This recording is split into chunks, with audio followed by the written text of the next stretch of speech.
আসসালামু আলাইকুম এভরিওয়ান, কেমন আছেন সবাই? আশা করছি সকলে অনেক ভালো আছেন। আজকে দেখাবো একদমই ইউনিক একটা গোলাপ ফুলের বেবি নকশি কাঁথার ডিজাইন। একটা কর্নার থেকে আমি আর্টটা শুরু করেছি। একটা কর্নারে আমি প্রথমে একটা গোলাপ ফুল আর্ট করছি, আর আজকের গোলাপ ফুলটা একটু ভিন্নভাবে আর্ট করার ট্রাই করছি। ফুলটা আর্ট করার শেষে সাইডে একটু খালি জায়গা রয়েছে, এই জায়গায় একটা পাতা দিয়ে দিচ্ছি। তারপর প্রত্যেকটা পাপড়ির মধ্যে সমান চিহ্ন দিয়ে দিচ্ছি। প্রত্যেকটা পাপড়িতে সমান চিহ্নগুলো দেওয়া শেষ হলে এরপর ফুলের দুইটা সাইডে আমি পাতা দিয়ে দিব। একটা সাইডে দুইটা করে, দুইটা সাইডে টোটাল 4টা পাতা। পাতাগুলো আর্ট করা কিন্তু খুবই সহজ। আর আজকের পাতাগুলো অরিজিনাল গোলাপ ফুল গাছের পাতার মতোই দেখা যাচ্ছে অনেকটা। এখন দুইটা পাতার মাঝ বরাবর করে দুই সাইডে আরো দুইটা সমান সাইজের গোলাপ ফুল আর্ট করব। আজকের এই বেবি নকশি কাঁথাটা সেলাইয়ের জন্য দেওয়া হবে। সেলাই কমপ্লিট হলে আপনাদের সাথে ফাইনাল লুকটাও শেয়ার করা হবে। এটা যেহেতু বেগুনি কালারের একটা বেবি কাঁথা, এই কালারের মধ্যে সাদা সুতাই সব থেকে বেশি সুন্দর ফুটে। আর সেলাইয়ের জন্য আমরা সবসময় লাচি সুতাটা ইউজ করি।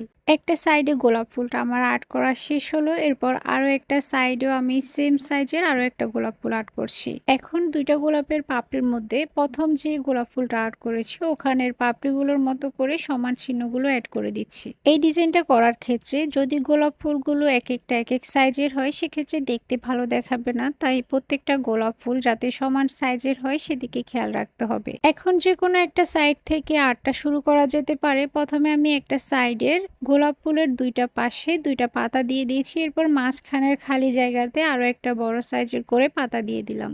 এই পাশেও আমি সেম সাইজে 3টা পাতা দিয়ে দিচ্ছি। প্রথমে দুইটা সাইডে দুইটা পাতা আর্ট করছি, এরপর মাঝখানের অংশটাতে আরো একটা বড় সাইজের করে পাতা দিয়ে দিচ্ছি।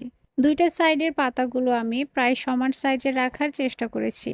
এখন এই কর্নারে আমি যে ডিজাইনটা করেছি অপর কর্নারেও সেম ডিজাইনটা হবে। এটা যেহেতু বেবি নকশি কাঁথা তাই এখানে খুব বেশি স্পেস নেই, তাই আমি দুইটা সাইডে সেম ডিজাইনটা করেছি। আর মাঝখানের খালি অংশটাতে এখন আমি সিম্পল একটা ডিজাইন করব। একদম মাঝখান থেকে আমি শুরু করছি। স্কেলের সাহায্যে 2 ইঞ্চি ডিস্টেন্স রেখে রেখে একদম কর্নার পর্যন্ত এমন লাইন করে নিব। স্কেলের এই লাইনগুলো আমি চাইলে একটা কর্নার থেকেও শুরু করতে পারতাম, কিন্তু যারা নতুন রয়েছেন মানে নতুন করে যারা আর্ট শিখছেন তারা এমন স্কেলের লাইনগুলো মাঝখান থেকে শুরু করবেন, তাহলে আপনাদের লাইনগুলো আর আঁকাবাঁকা হওয়ার সম্ভাবনা থাকবে না। এই যে লাইনগুলো আমার প্রায় কমপ্লিট হয়ে এসেছে। এই পাশে যেভাবে আমি লাইন করেছি অপর সাইডটাতেও সেম প্রসেসে আমি 2 ইঞ্চি ডিস্টেন্স রেখে রেখে সম্পূর্ণ খালি অংশে এমন লাইন করে নিব। এখন আমি আপনাদেরকে দেখাচ্ছি এই লাইনগুলোতে সেলাইটা কিভাবে হবে। যাদের সেলাই এক্সপিরিয়েন্স রয়েছে তারা দেখেই বুঝে যাবেন। এই যে এখন যে চিহ্নটা দিচ্ছি এখানে করা হবে ফ্লাই স্টিচ বা খেজুর পাতা সেলাইও বলে অনেকে, আর বাকিটাতে আপনারা নর্মাল কাঁথা স্টিচ দিয়ে সেলাই করতে পারেন। ডিজাইনটা করা আমার কমপ্লিট হয়ে গেল। কেমন হয়েছে কমেন্ট করে জানাবেন। আর ভিডিওটা যাদের ভালো লেগেছে ভিডিওতে লাইক কমেন্ট শেয়ার করে দিবেন। আর নতুন হয়ে থাকলে আমাদের পেজটা ফলো করে রাখবেন। ইউটিউব চ্যানেল থেকে দেখলে আমাদের চ্যানেলটা সাবস্ক্রাইব করে রাখবেন। আজকের ভিডিওটা ছিল এই পর্যন্তই। সবাই ভালো থাকবেন। আল্লাহ হাফেজ।